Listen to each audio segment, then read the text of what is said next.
Hey everyone. As some of you know, back in September, took a trip to Copenhagen for a study tour.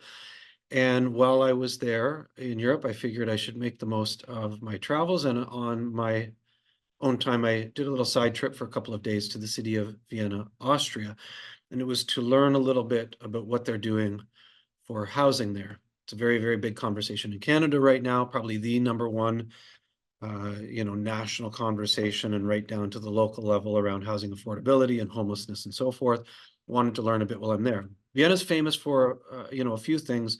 Very historic city, the architecture, here's the canals, beautiful historic buildings that date back centuries. The arts and culture, there's a picture of the famous Vienna Opera House. But what I really wanted to take in while I was there was a little bit of firsthand experience of what they do for social housing there in particular. And in a North American mindset, if I were to show you this picture, this scene with all, in the downtown, the middle of the city, you show the average North American this picture and say, okay, spot the social housing in this picture. We would usually be, looking at this tired out building over here.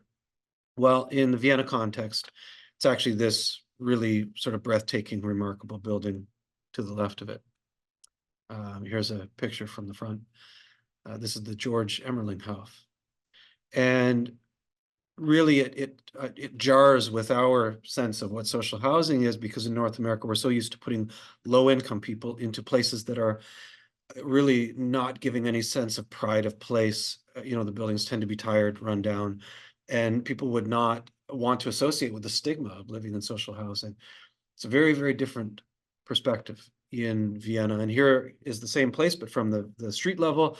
Not only is it providing great quality housing, but at the street level, it's helping to animate the street and the urban fabric, because you've got restaurants and stores right down at the pedestrian level, right here in the center of the city. So as part of my side trip, I reached out in advance and I set up a meeting at their headquarters of the Vienna Housing Authority, which is what you see here. Went to visit there and just to pick their brain, hear from them. I was able to ask questions about things like finance and funding and some of the history and building and maintaining and all that. And then after that, I did a little tour of two of the iconic locations from the 1920s. Here's the Robinhof, and this is a large complex that was built in the 1920s. And it was actually not just a random decision that was made in the post-World War I environment in Austria. It was a city in crisis, as any city that has gone through a war experience and the collapse of the Austrian Empire, and they needed to build housing. And they did that by building social housing, but with a very different, again, take on how to do that compared to how we do it in North America. It's a city of now, 100 years later, 1.9 million people. And in that city, there is about 44% of every housing unit is some form of non-market housing, so social ownership of some form. The municipality owns it, or nonprofits own it.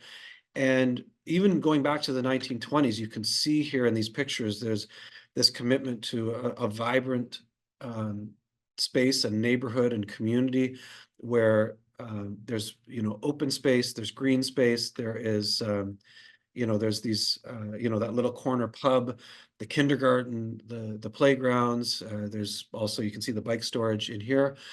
And that 44%, I think, is an important number, because if we then come back to Canada and compare here, in Canada, of our total housing stock, we're just shy of about 4% of our housing stock that is some form of non-market housing. And that number matters because maybe there's something here. Maybe there's something to be learned. And, not only do they make the living spaces something someone would be proud to live in with this, beautiful European style architecture. And, it's not just throw up a building as quick and cheap as possible. The other thing to note, and now we move on to the Karl Marx Hof, which is a complex that was built in the late 1920s with more of a modernist style architecture. But again, you see these large, beautiful green spaces because they believe in the importance of, the openness, the sunlight, fresh air, green. Vienna is a city that regularly ranks at the top of the world's most livable cities indexes. They, again, in contrast to what we think about social housing in North America, the city is not, some rundown place that you wouldn't want to live. People do want to live in Vienna, and in particular, many of them want to live in social housing because of the quality of it. The income threshold is also very high to qualify. So here, in Canada, we did it on a model where it was for low income people. They say this is for people of all incomes, so that you don't ghettoize people into particular neighborhoods, and creates greater social mobility. But here's the other great thing, that, as you can see here, they also integrate it into the transportation network, the road and street network. The other thing that they believe very strongly in is that you want to integrate those incomes, but it also means that because people are spending less of their gross income on their housing costs, that's more money for them to spend into the local economy. So the taxation that is used and necessary to be able to do all of this, they justify that because that increased prosperity, that freed up income to spend into the local economy, you see that come back through that, through that robustness and prosperity, through income taxes, through sales taxes. So it's not viewed really as a liability. It's viewed as a way to make people, economically more prosperous, both individually and collectively.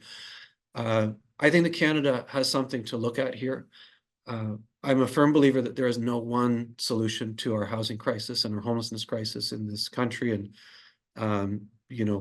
I don't buy into any one solution. It's going to be many components, but we can definitely learn something from what Vienna's done, because they don't have a conversation about a housing crisis. They don't have a conversation about a homelessness crisis.